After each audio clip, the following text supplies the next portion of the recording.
Jane. We are back to Live Virtual Connect. I had a little technical issue, and if you didn't get here, it looks like it might have been my fault. I think I might have opened it up twice and blocked some people out. So let me say I'm sorry. And if you're seeing this program, we can either run it again or you can watch it on the recording. But please know that I am sorry. I think the technical issue was on me.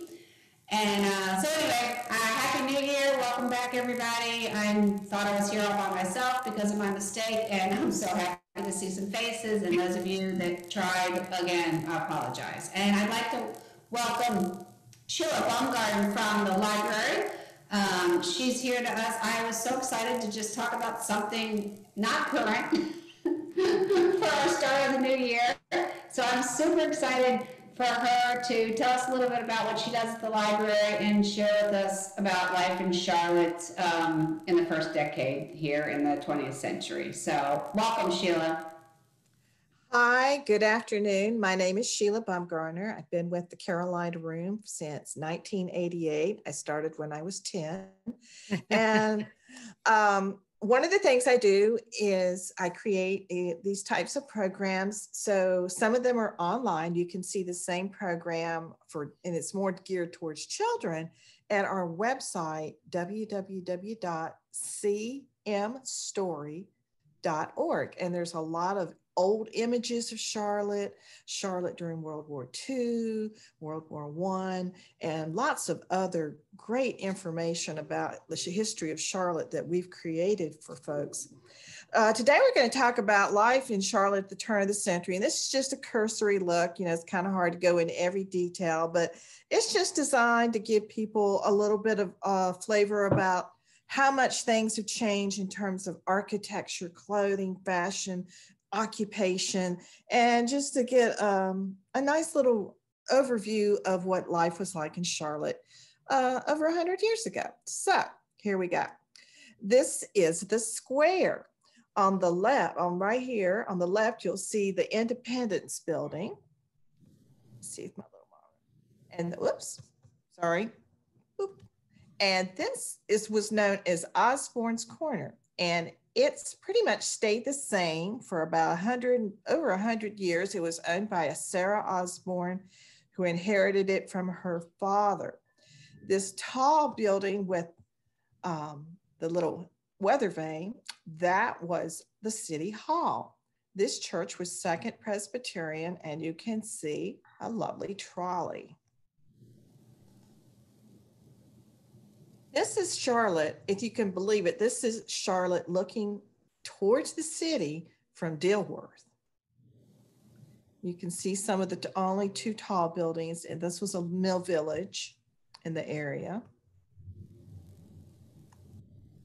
So in 1905, Charlotte had 3 car dealerships, believe it or not, 6 stables, 41 secret and benevolent societies, 15 saloons, 20 drugstores, 14 restaurants, 34 boarding houses. You don't hear about those anymore.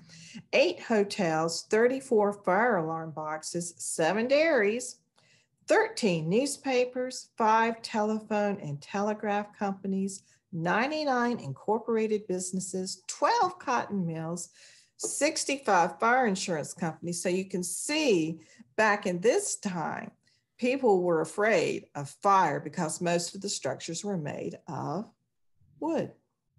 4 bicycle repair shops, 5 carriage and wagon dealers, and 115 urban manufacturers. Now, a lot of these industries have since disappeared, including the carriage and the wagon dealers, and a lot of the cotton mills, and the telegraph company, and the fire alarm box, and the boarding houses. And the realities for children under the age of 12, as most of you know, they could work. And most poor children, especially textile families, most of the children started working at a very young age. And this continued until about 1901, and when the law changed, that did not apply to children of widowed mothers. In 1900, there were 676 children working in Mecklenburg County under the age of 18. and their average annual salary was about $99. Of course, segregation was very strictly enforced. No businesses could be open on Sunday or no sporting events. That did not change until World War II. The reason why is when the soldiers came, the commanders of the bases said, if you don't open up the baseball fields and the movie theaters on Sunday, we're going to put the camp somewhere else because our guys have to be entertained on the weekend.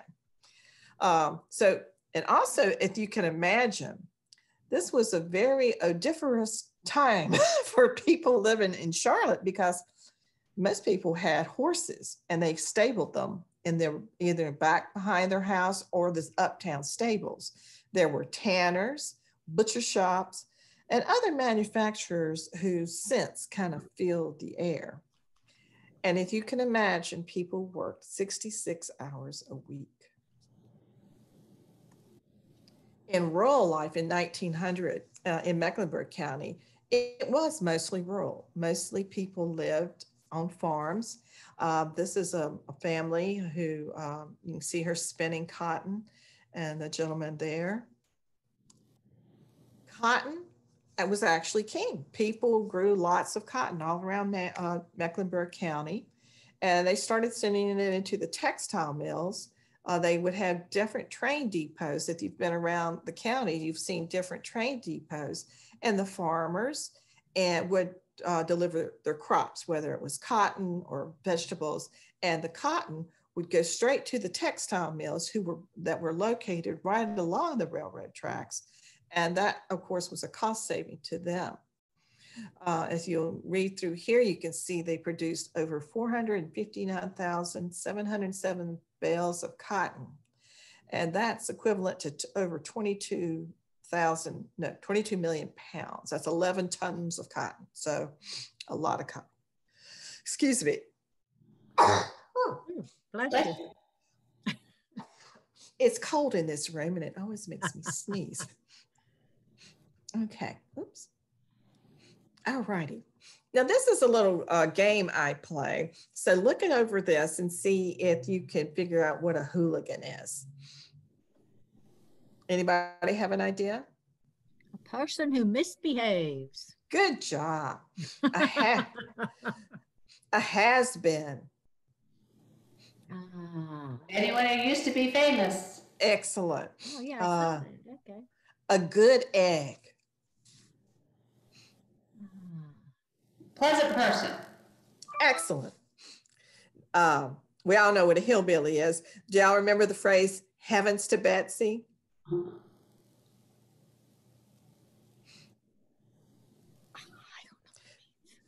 Expression used when shocked. Right. It's what? Now, what expression you would go, heavens to Betsy? Oh, meaning watch out. Okay. Okay. And the shock.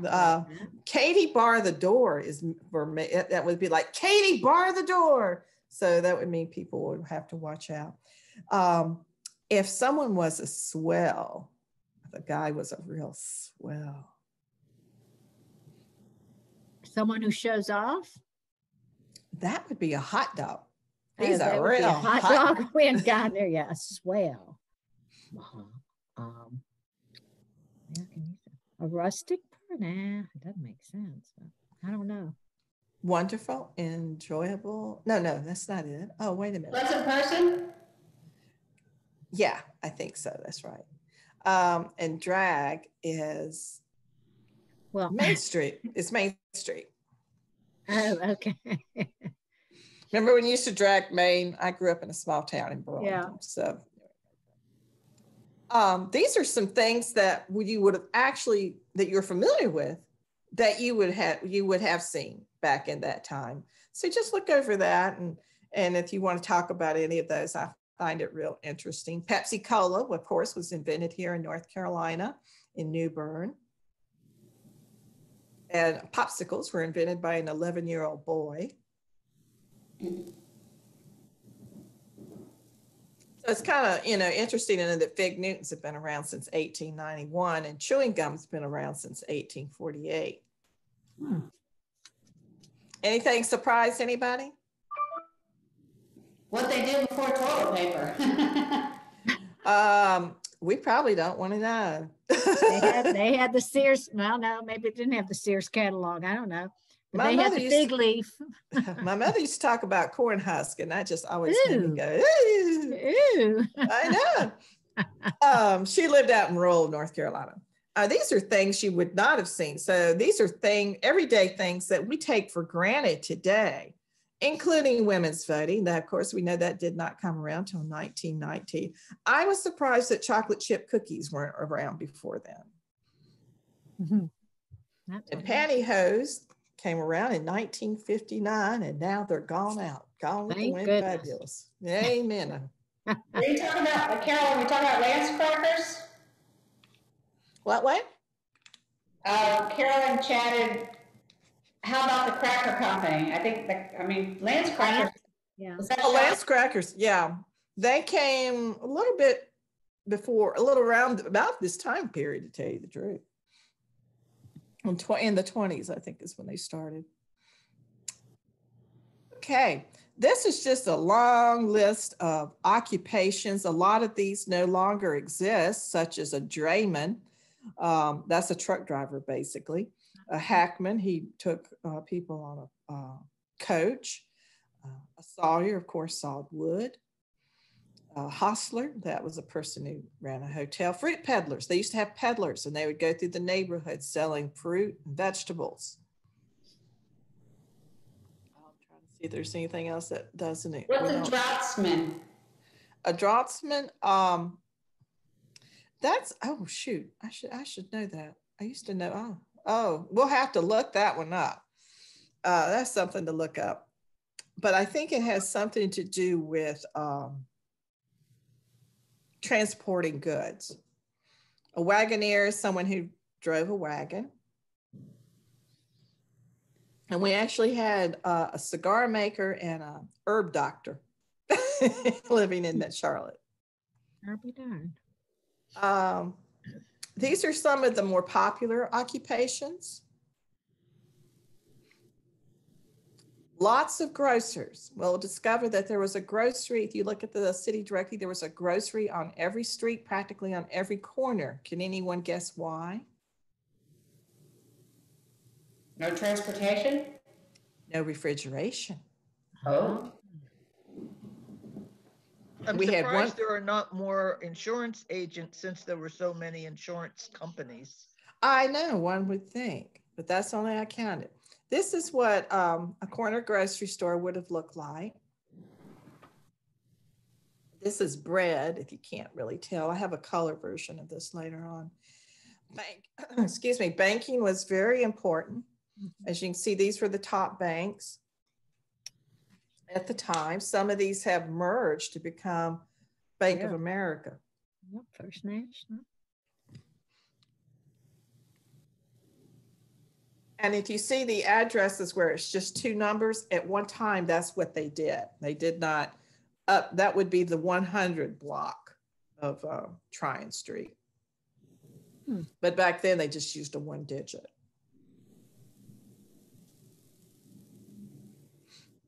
Okay. So, a drayman, this is just a little game I do with the children, but a drayman, he drives a low, heavy cart. A huckster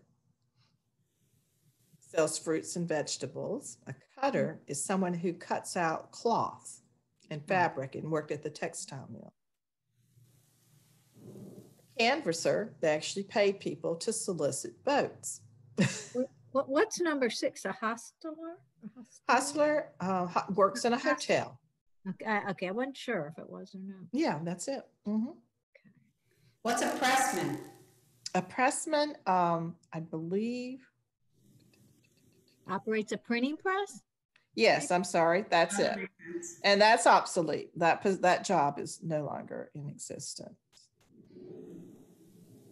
It's amazing because if you think about remember when we all took typing in school? And that's great for word processing, but it's hard to find a good typewriter.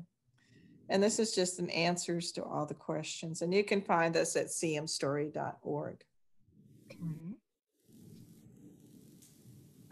This is one that really shocked me when I was doing the research for this, is how many labor unions. You always hear that the South and North Carolina, right to work, and there weren't that many labor unions, but there were 21 different labor unions. Hmm. And 100 years later, there would only be 12. Okay.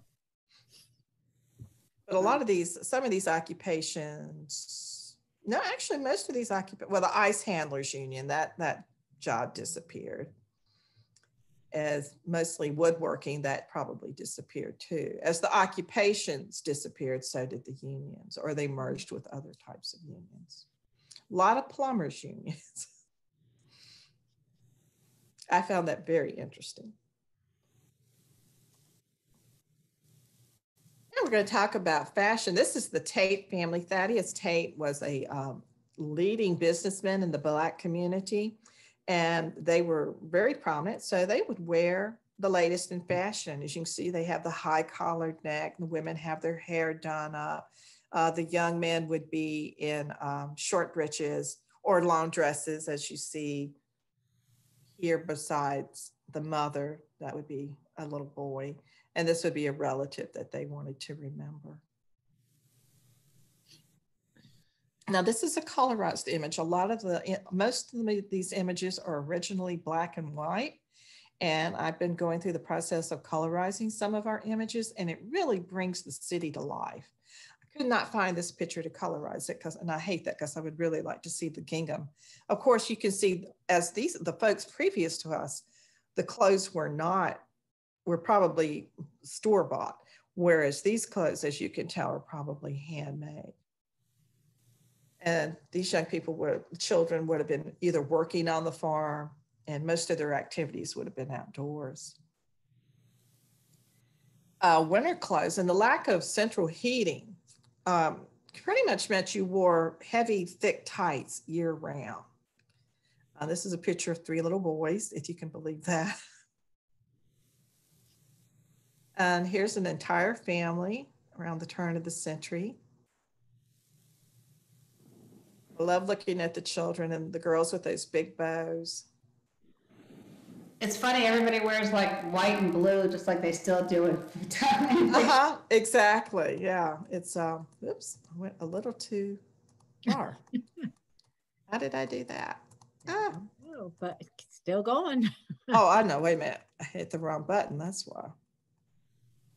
Okay. Really?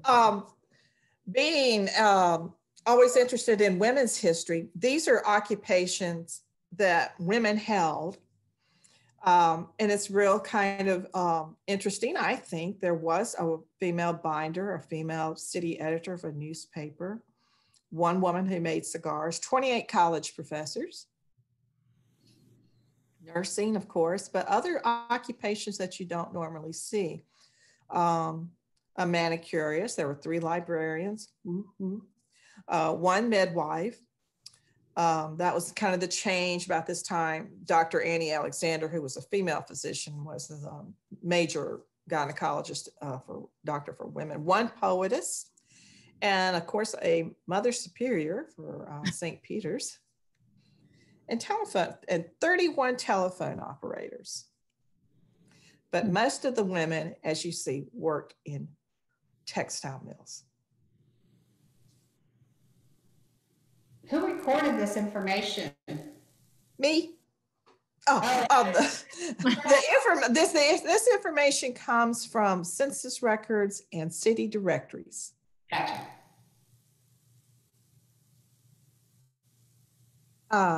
Details. I could not find the original of this to colorize it, and so you can't really see the details in the dress. But this is the kind of Oxford shoe that was real popular. This is a little store that later the family merged and formed, Effords. But this little store was located down on West Trade Street. The Ed Mellon store was around there at the turn of the century. If most of you Charlotteans remember men buying the best clothes, men's store, it was at Ed Mellon. And this is Belk's, and their motto in the 1900s was the cheapest store on earth. I think that I put that in because it was so hilarious to me. It is. But you could buy just about anything you wanted at Belk's, from home goods to shoes to cloth to factory, you know, just about everything. Whoops.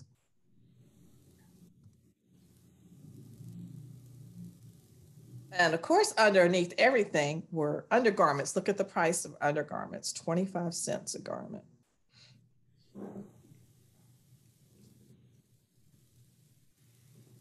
And of course, women wore fashionable hats.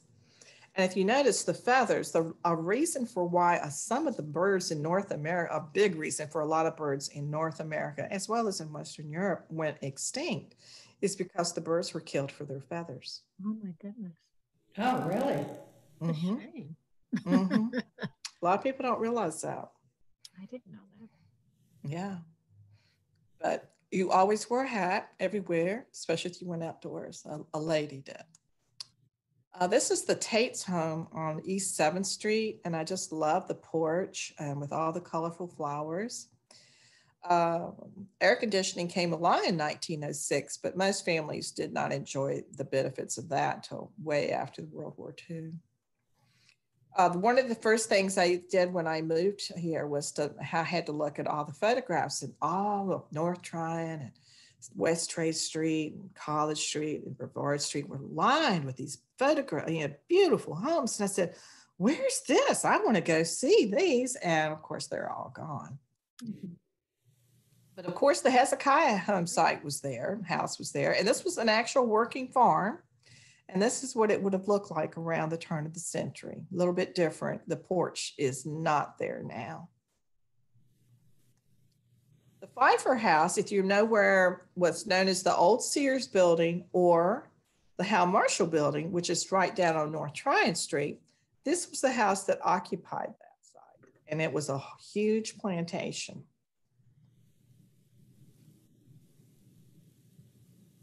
These are gentlemen's home. They were started out as druggists and they ended up in the banking business. And these were located on the 500 block of North Tryon Street, if you can imagine. This house was located at 302 North College Street. You see little boys on their bicycles. This was the Charles W. Tillot home on 801 North Tryon Street. Very majestic, very Victorian. They were huge. They were huge. If you go on our site at CM Story, you can see a lot of the old houses that were up that lined the streets. It was breathtaking. And you didn't really necessarily have to buy a home. You could rent a 7-room house for $25 a month. On 100 years, the rent for that same house would be about $900 or more. Ice box were coming in.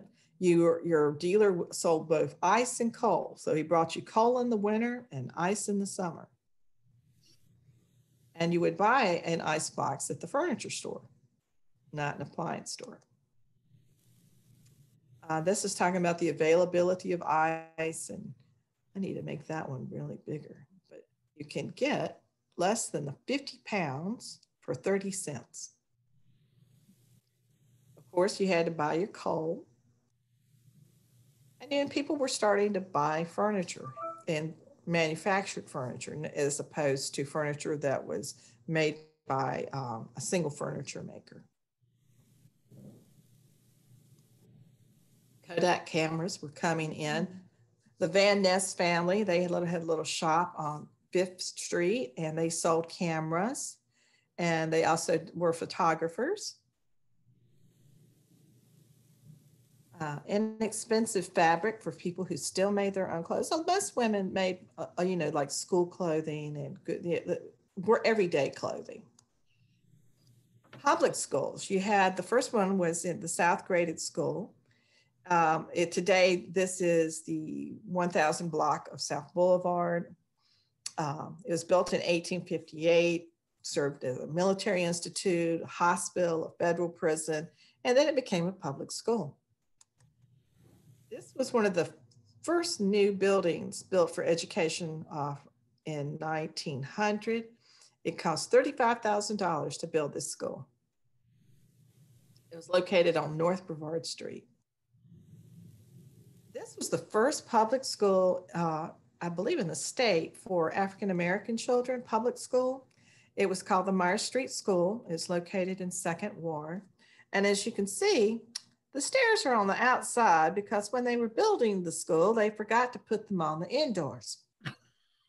So they could kill it. It's called it Jacob's Ladder because that was the only way you could get to the 1st and 2nd floors. Now, this is a rural school out in what is now Hood's Crossing, which is in Mint Hill. And this is the Croft School. The kids are dressed up. And you can see that it's not the prettiest building, but I'm sure they got a fine education. Now in Charlotte, there were female education it took place even before the turn of the century, but we had 2 female colleges. One was Elizabeth College, which was a Lutheran school, and Presbyterian College. Now, does everybody know where Novant Presbyterian Hospital is?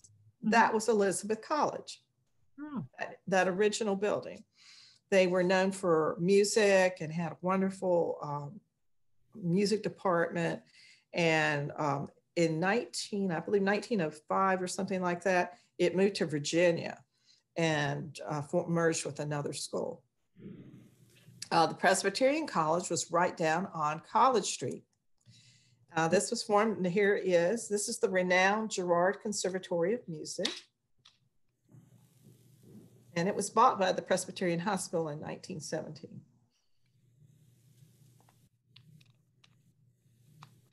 Give you a little chance to look at that. And this was the Presbyterian College. It was located in the 600 block of North College Street. It later became apartments, and then they tore it down. In 1912, Presbyterian College became Queens College, and this is about the time Myers Park was being developed. So they moved the school out to Myers Park on Spelman Avenue, where it stays today. Of course, for men, there were a number of business colleges, Davidson College, and there was nearby for African Americans was Biddle University, and this was formed in 1867. Colonel Myers, who for Myers Park fame, gave the land for this school, and they changed their name in 1923 to Johnson C. Smith. Davidson had a medical college. This was right down on Trade and Mint Street. It's real easy to see. It still stands. It's apartments now, but this is where, this is at 6th and Church. And this is where the North Carolina Medical College was located. Wasn't there a King's College too? Mm-hmm, sure was. This is Good Samaritan Hospital. This is the first African-American hospital in North Carolina. It was established by the Episcopal Church under the leadership of Jane Wilkes. Presbyterian Hospital was located above a saloon. And it takes these upper levels right here. And it began in 1903, and it was on the corner of Trade and Mint Street. I don't know where St. Peter's went to, but it disappeared. Lots of churches, 14 Baptist churches, 13 Presbyterian churches, and 14 Methodists. But we had a good diverse little group of various denominations.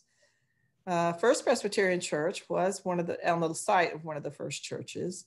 But after the Civil War, some of the members broke off and formed Second Presbyterian Church, 210 North Tryon Street. So if you were still a pro-Southerner, you remained at First Pres. And if you had moved on with the times, you went on to Second Pres. There were 2 St. Peter's, as there still is today. At one end of the street on South Tryon, you have St. Peter's Catholic, which is the church on the right. St. Peter's Episcopal, which began as a mission in 1834, became a parish of the diocese in 1844. This is the second building. So there's only been 2 buildings for that church. And this one was built between 1857 and 1858. And they've done some remodel and some additions. This is First Baptist Church, which is everyone knows today is the Spirit Square. And I think, oh, they left that beautiful church for that church. I think that's modern church. I'm not much for modern architecture for the one that they have on 2nd Street.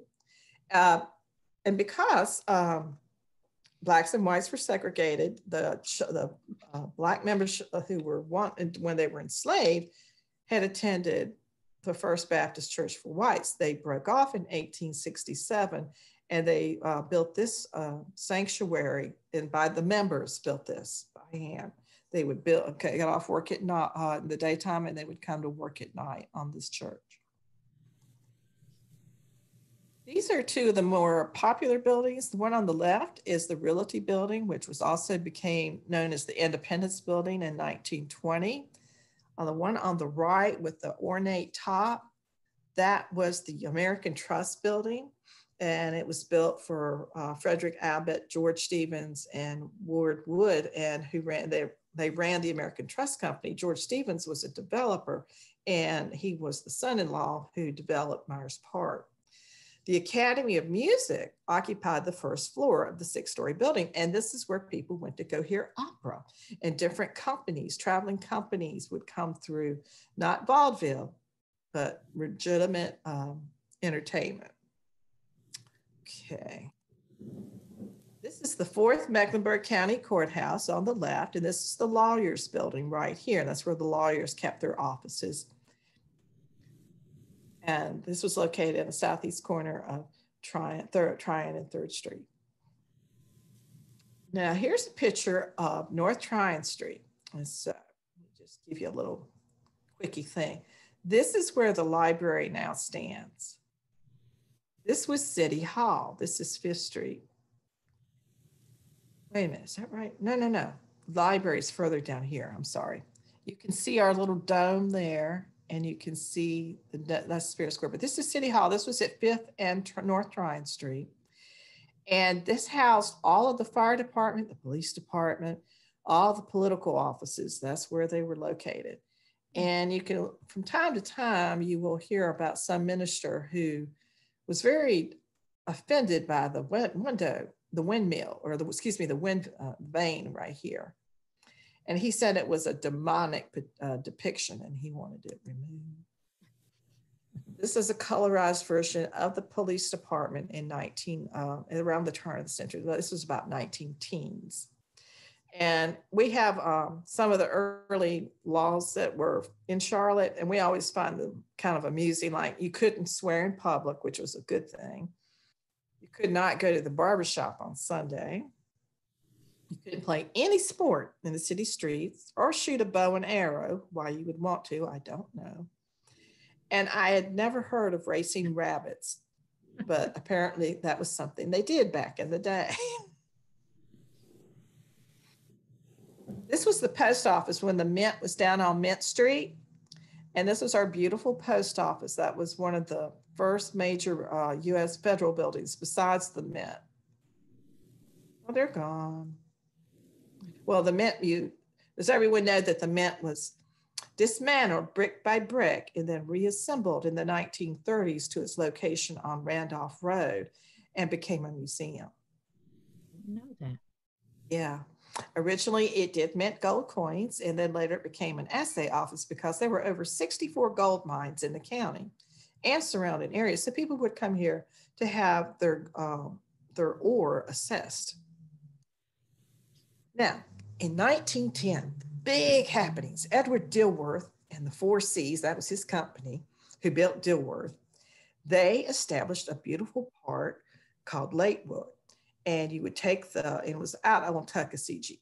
And so it reopened, they had all sorts of things. They had roller coasters, and this little pavilion, they had dances there. Soldiers during World War I at the Camp Green would come and court their young ladies. So it was a wonderful place to visit. And then it was bought by the Southern Public Utilities. And you could go canoeing. You took the trolley out there, as you can see here, there's the, if you go to our website, that's the roller coaster. So it was a real fun place to go. And during the Great Depression, there was flooding in the area, and the dam that was holding back the water for the lake burst, and everything just went out, and it was never rebuilt. Now, the YMCA, which was the first one, was this building that's gray and the turrets in the middle. It's on the left. And that was built in 1874, excuse me. And then it moved down the street right next door to where Latta Arcade is. In fact, you know, this is, oops. Oh, come here, baby. Yeah. Where the little house is next to on the Y, where the Y is, that's where Latta Arcade is located. And that was up on South Tryon Street. And that opened in 1908. So it's a fine building. People actually rented rooms there, as well as participated in all the activities that the Y offered. This little building was moved and later became Gar Baptist Presbyterian. It was a church called Gar something. But in 1908, it was located at the northwest corner of College and East 5th Street. And in 1908, they had the state Democratic Convention there. Every town back in the day would have a local drum and bugle corps band, and this was ours, and our theme was Watch Charlotte Grow. And that was our theme for like 50 years. And eventually Charlotte did grow after World War I. And this picture took place in front of the City Hall, which we saw earlier. Now this is the Southern Manufacturer Club, and this was a men's club. Originally it was located on South Tryon Street, and then later moved to Trade Street. And this was where prominent businessmen who were single would keep rooms there. And lots of businessmen had functions there. And then in 1903, Charlotte got its first library. Eddie Smith Ross became the first librarian. There were 5. This is the Carnegie Library that was located at this site. And the North Carolina Library Association was established and held their first meeting here in Charlotte in 1904. There's another shot of the library. This is a fun, soda shops were real popular. Remember when everyone used to go to the soda shop at their local drugstore? This was located at 26 South Tryon Street. And this is the Woodall and Shepherd drugstore, the exterior on the left and the interior on the right. This is when, you know, you would go get makeup and perfume and store-made medicine, as well as, you know, those types of drugs that had everything in them but the kitchen sink and cured everything, including hair loss and psoriasis. But it was mostly contained alcohol and codeine. And on the left is a hardware store, and on the right, you would start beginning to see automobile garages, because if you have automobiles, they break down, so you had to have someone to repair them. This is Brockman's bookstore. It was a popular bookstore, had its own location. You could get they sold a lot of things besides books, but there were at least 14 businesses in Charlotte that sold books. Of course, you had Livery Stables. And this one was located on the first block of North College Street. Most of the houses, they would have little outbuildings, and that's where they would keep their little, you know, have their horse and their buggy. Or you could rent one from this gentleman. And women, it was the main source of being able to move about. As you can see, they're wearing their fashionable hats. And then in 1893, you started having horse-pulled streetcars and then electric streetcars. So this would be South Tryon Street. Big tall building is the Independence Building, and the left-hand side is, or the business is located on South Tryon Street. That's where we had really pretty architecture.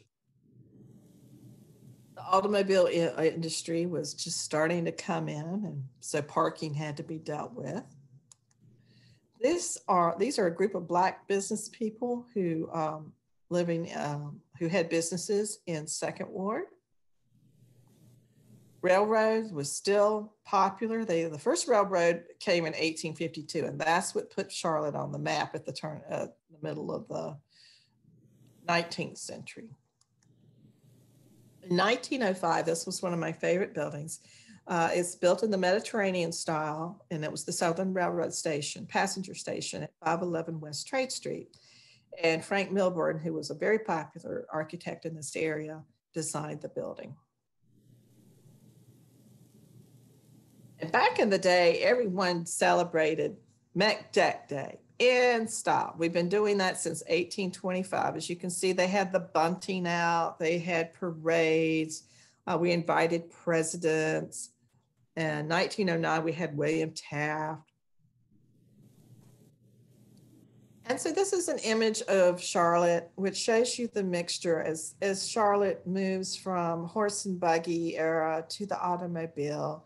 The town is bustling. People still live uptown. As you can see, there's the Crest store, the Independence Building. The Ivy's building is not yet built, but it does come later.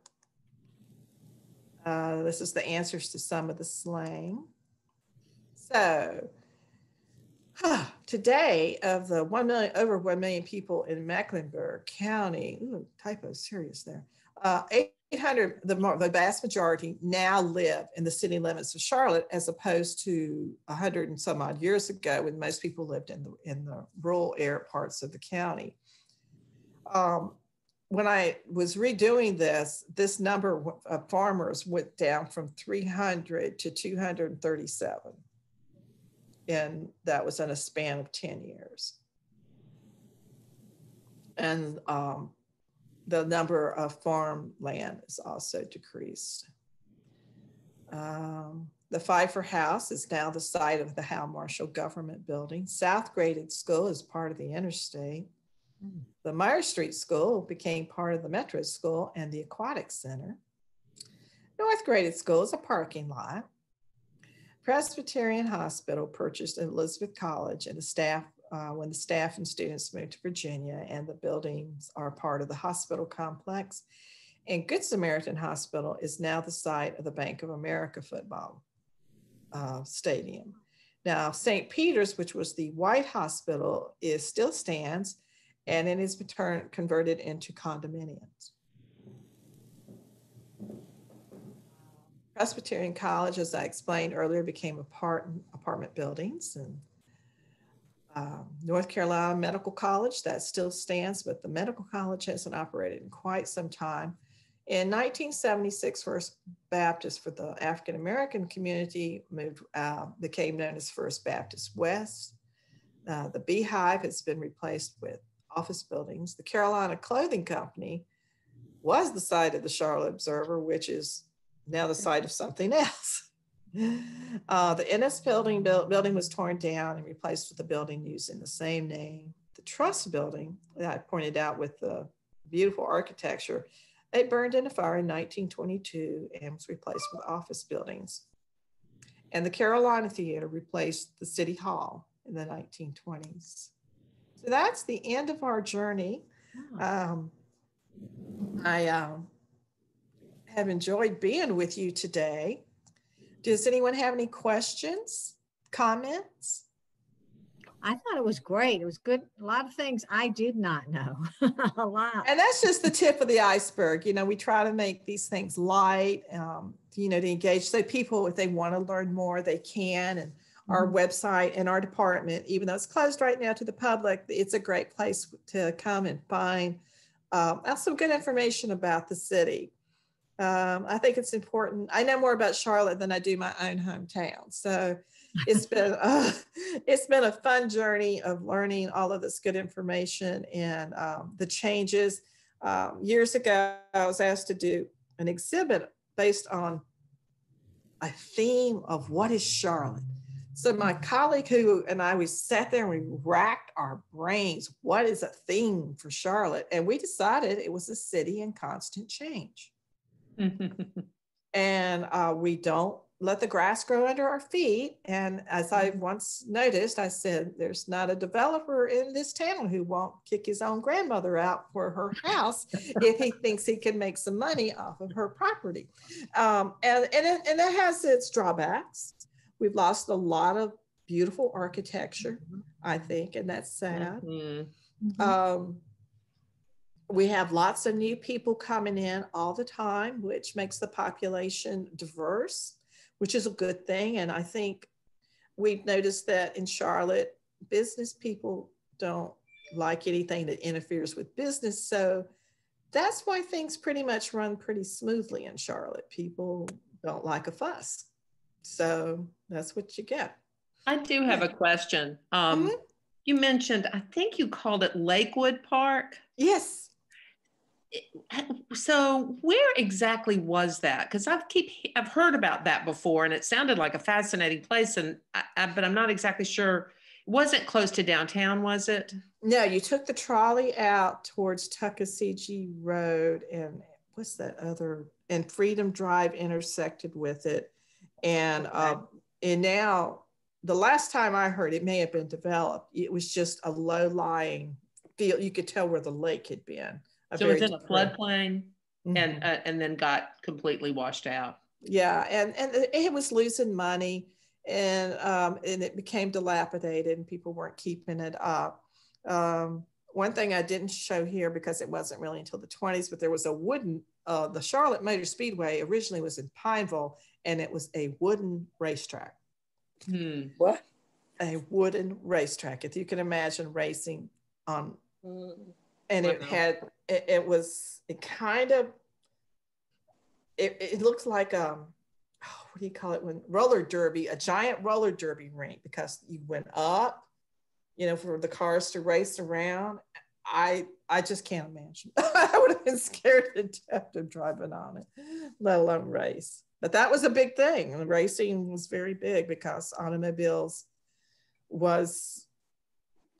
was the brand new technology, and there were people who were against having cars, just like today people resent the automation of certain jobs and things, but that's just life. This goes way back from the first time they invented textile mills, and all of those home jobs went into organized companies, and you had your Luddites who wanted to, keep things the way they were, but that's just not the way life goes. And Charlotte is a perfect example of that, because we had gold mining, and then we had banking, and we had the businesses that supported the gold mining. And then you had the textile mills, and then you had banking. And but you also had more technology companies coming into the area. One thing that interests me was the fact that you mentioned the unions. Yes. And I don't think of Charlotte as being a union area. And I wondered when that started to decline or phase out. It started in the 20s and the 30s. A lot of unions were associated with communist organizations. At this time, this was before the Russian Revolution. So after that time, anything organized labor was, even though it wasn't true, there were some communists, but not to the extent of what they envisioned or they tried to dredge up. It was lies basically. So the companies did not have to deal with the unions. But yeah, that was a big shocker to me, a real big shocker. Because it's almost when business are coming here, that's one of the reasons, because the unions aren't welcome. And exactly, that's just kind of a fascinating concept, right? To compare it. So you had the textile unions. They were there were, as you saw, there were 3 back then, and they were literally just decimated, and the state legislature worked with the business owners and made North Carolina a right to right to work state. which to me is, no, it just, it just means you don't have any support or help in your work. Anything else? Well, thank you so much. We do a lot of different programs, and we're glad to come and talk about anything related to Charlotte. So if there's a topic and you give me some time to research it, I can, if I don't already have something, we'll be glad to do it. That'd be great. If you guys have any curiosities, let me know when it comes to this kind of program or any others. But Sheila, that was so fun, and lots of stuff I've never seen before. I have to go listen to it again, though, to get all the parts together. Okay, if you want to see a bigger example of this, it is longer on the CM story. I cut this down because I only had an hour, and I could talk this type of stuff all day because I'm fascinated. My thing about history is I'm fascinated about how people used to live and how their lives in the whole gamut, clothing, fashion, housing, worship, entertainment, recreation, how they really live, because I just feel like that's just my gamut of history, you know, and most people have, you know, they want to have war or business, they're interested in business history, but social history is my thing. Did you say that there was something accessible on that site that's comparable for children, or did I not understand? Yes, it's on cmstory.org, and it's called Charlotte at the Turn of the Century. And I designed it for, it needs to be updated, but I designed it for the Charlotte school system, which they never used. I introduced it to some teachers, but they're so busy teaching whatever they have to teach, you know. But I just feel like, I just wish someone, you know, I think kids are interested in young people, and it shows a lot of games, and like the first park, which was Independence Park, and things like that, so they can get an idea of what Charlotte used to look like. We took, for the big 200 bicentennial that wasn't, or 200, no, 300 year, whatever it was. It wasn't 200, it was 300 or 400. I forgot which. Anyway, it was a bust, but we were down at the square, and I was showing pictures to young people of what the square looked like, and they just couldn't believe that it had not always looked the way it looks now. And I'm just like, okay. And so, but it was fascinating to them to see these wooden structures in an uptown area and no paved roads. And we've come a long way, baby. That's great. Thank you. You're welcome. Thank you so much. I hope you guys enjoy this next week. We've got Dr. Fletcher from Thrive coming on. If you've not heard Thrive before, they're personalized healthcare and wellness. They're functional medicine doctors over locally here, right behind Bricktops. They're amazing. She's going to talk a little bit about COVID and just some updates, things about the vaccination, just some great information. And also they're functional medicine doctors, so they look at things a little bit different. But I encourage you to come on back and watch that and tell other people, because I think it'll be a really good program too. So hope you can join us for that. And again, I'm sorry for my mess up today. I think I caused it, but I think I figured out what I did wrong, and hopefully I won't make that same mistake again. Sheila, thank you so much for being here with us. We appreciate you, and I hope to maybe have you back with some other interesting things.